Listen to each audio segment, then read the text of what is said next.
后来继续来看新北市三重埔，昨暝9点外，有一台2个人所载的机车违规停车，一看到警察挖过来，马上吹油门爬咧弄，结果半路刚弄倒一台，嘛是2个人所载的机车，刷落去是失控翘高链，冲弄到店家条啊！ 2个嫌犯讲，是因为看到警察及时紧张，警方离因的车厢查出着毒品，甲因移送法办。警铃声一直弹，头前这台奥多摆软来软去，走互警察用。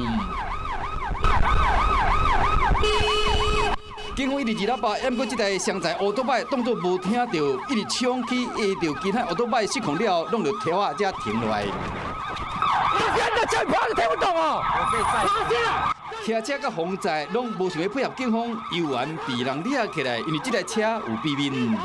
给你用公共危险逮捕了，我对你所驾驶的车辆做附带搜索哦，附带搜索从你们车辆找到的哦。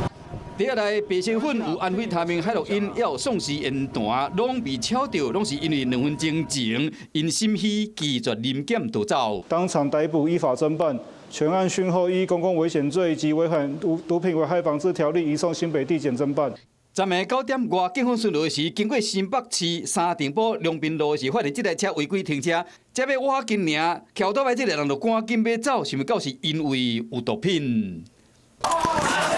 警方为了防范不法，伫辖区内拢会特别部署，像三重埔、正义北路、甲中心路有真侪 KTV、甲娱乐场所，警方就会加强定点，防止冤家相拍是啉酒赛车。伫苏芳大道附近卖定点守望，预防驾车撞。嫌犯拒绝临检，搁弄着人，都开始讲是看到警察紧张才想要走，也过被发现有毒品的时，乖乖就范，和警方依法上办。 Hello， 我是张新文。想要抢先掌握最及时的新闻资讯吗？赶快订阅、按赞、开启小铃铛，锁定华视新闻 YouTube 频道。